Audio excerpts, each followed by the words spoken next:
introspective and thoughtful and creative sort of a person.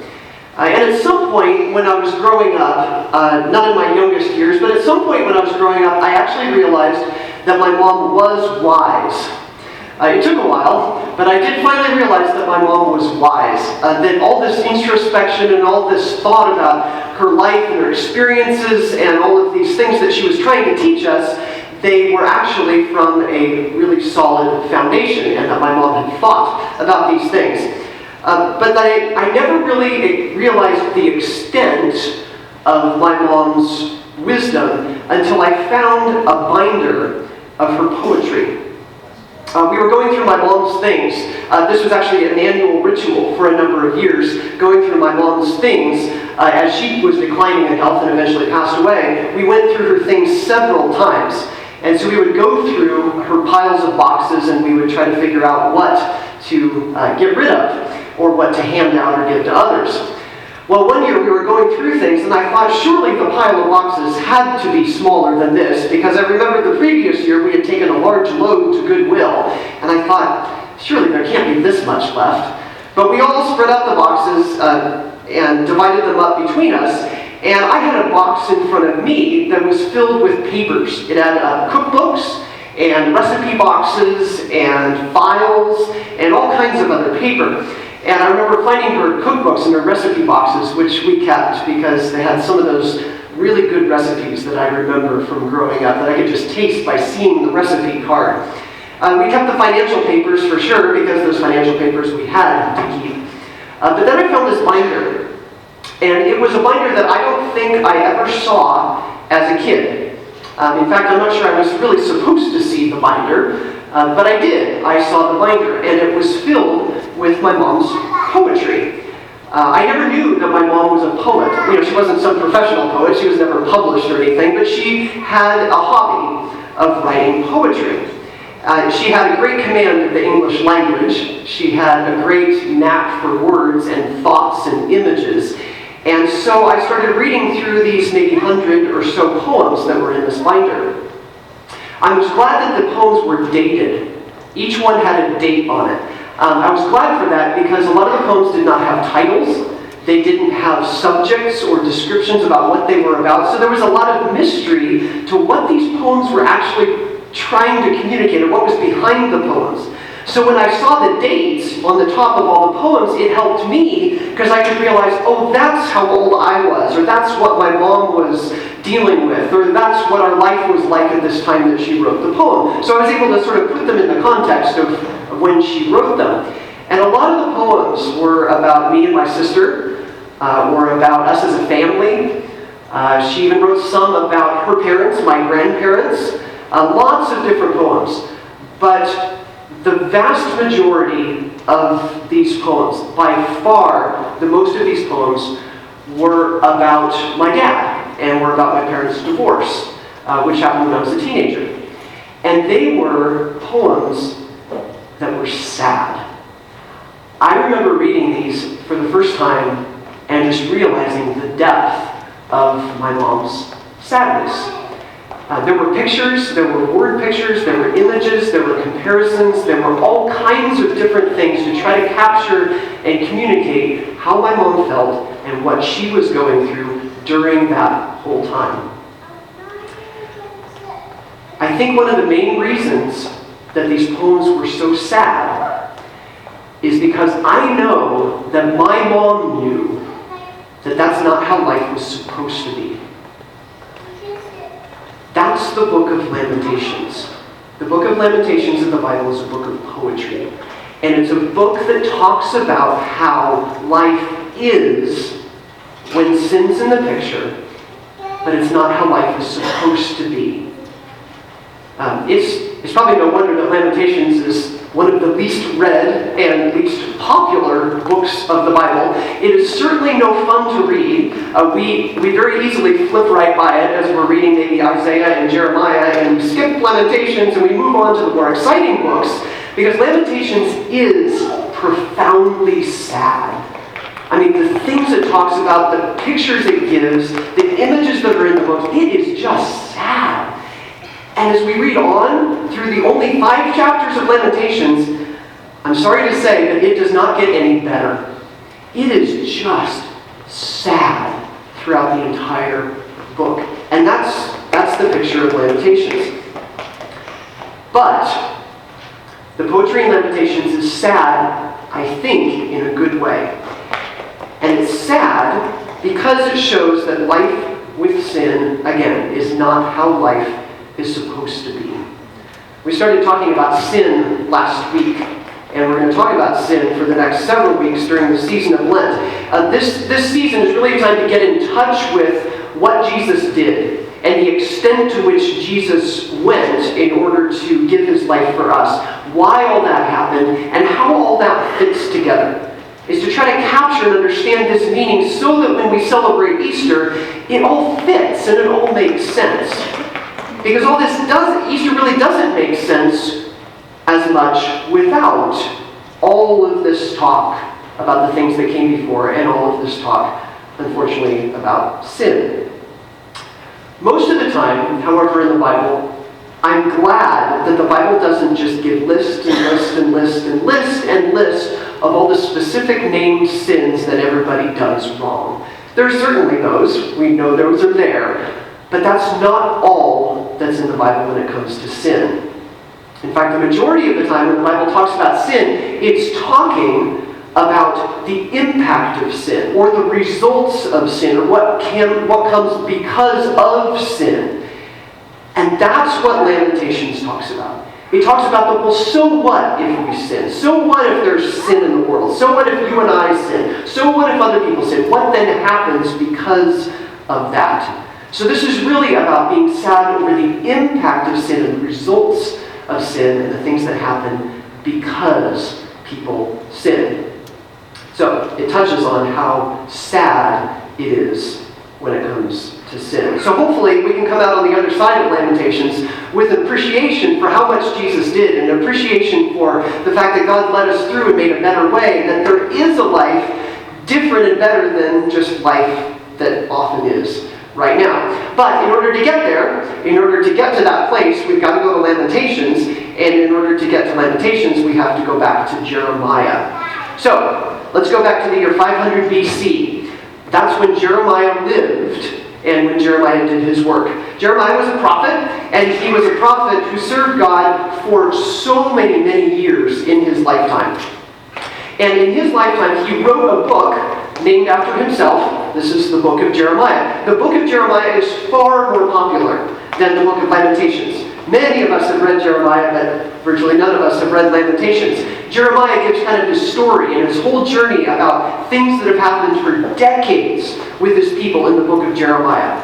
And in the book of Lamentations, there's just this slice at a time after a lot of that happened. So that's where the book of Lamentations fits. It's a collection of 5 poems. And I'm not a big poetry person. I've never been able to really understand poetry like a lot of you probably can.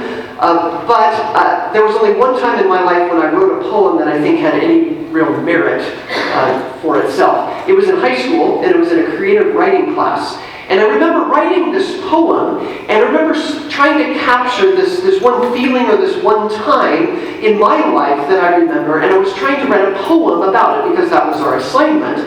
And as I was writing this poem, I remember thinking, this is hard to write poetry.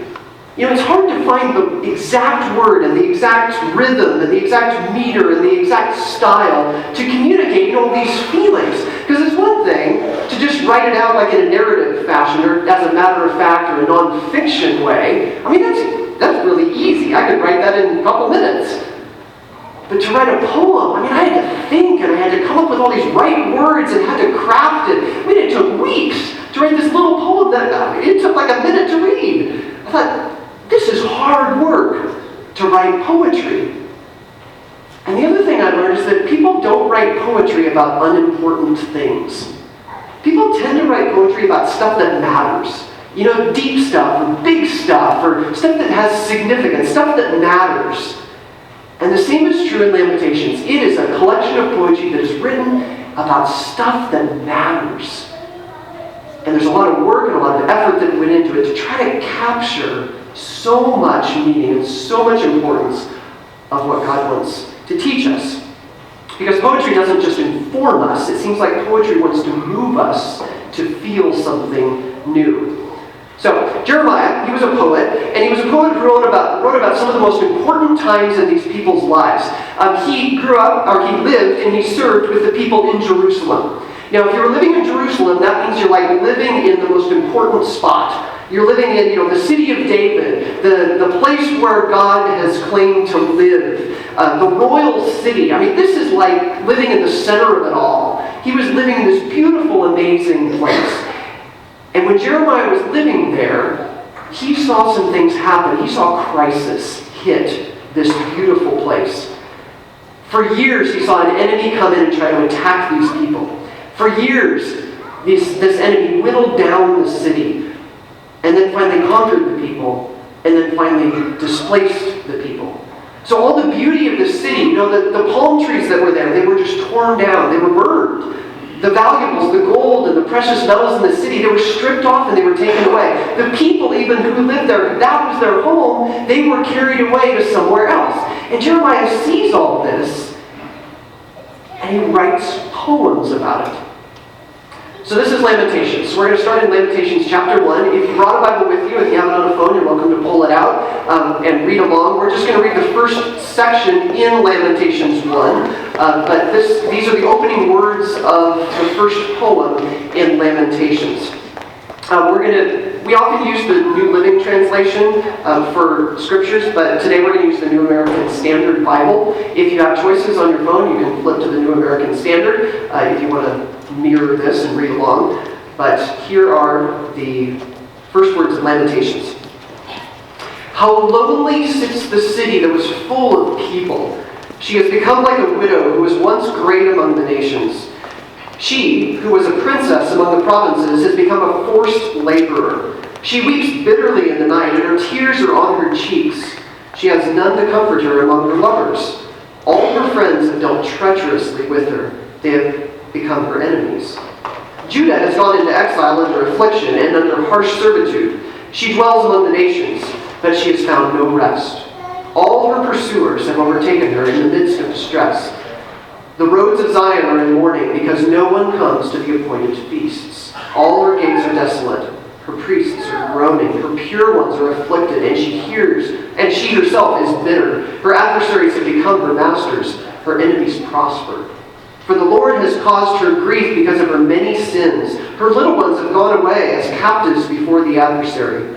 All her majesty has departed from the daughter of Zion. Her princes have become like deer that have found no pasture. They have fled without strength before the pursuer.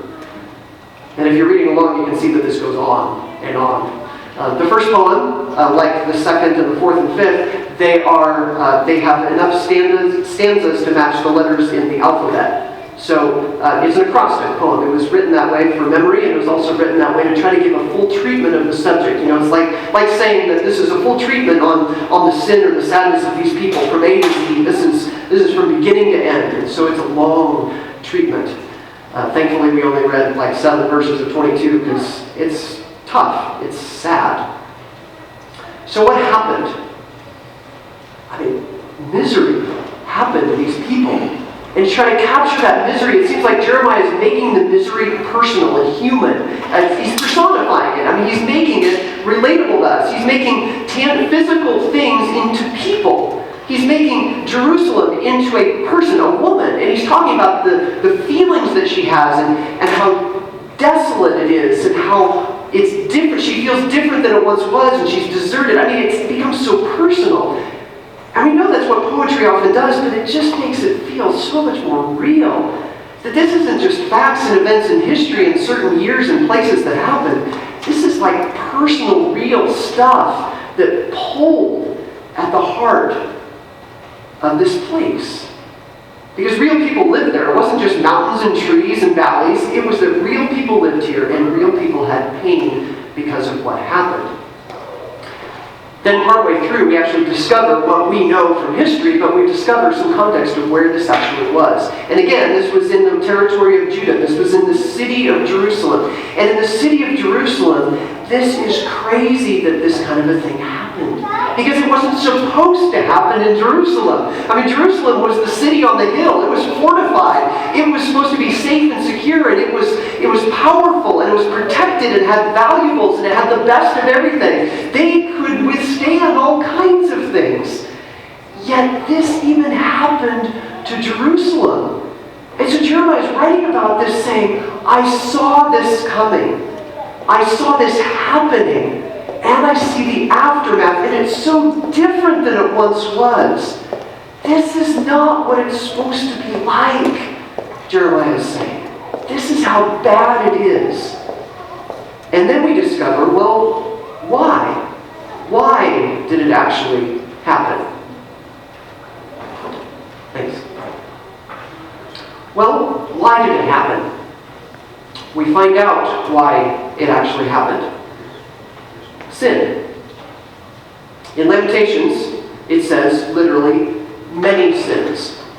And again, it's not so important what the sins were. In fact, I love what Jeremiah does not do. He does not list off the sins. He doesn't say, okay, here's the list of all the horrible sins that all these people committed, which they're there, sure, but he doesn't list them because that's not his point. His point isn't to say, you did bad and you did bad and this is all the stuff that you did. His point is to say, look at what happened because of that life.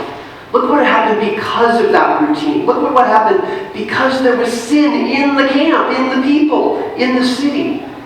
And it was bad. And this is how bad it was. Last week we started looking at sin, and we started looking, well, what is actually sin? And I think it's so helpful to not forget what the Bible talks about when it's talking about sin. So we're going to revisit this just briefly, just to make sure it's in our minds. In the Old Testament, when it talks about sin, the word so often is talking about when we miss that thing that's there, that point, that standard that God has out there. And that could be just an action, it could be a mistake, it could be disobedience, it could be anything that we do that misses that point out there that God has for us.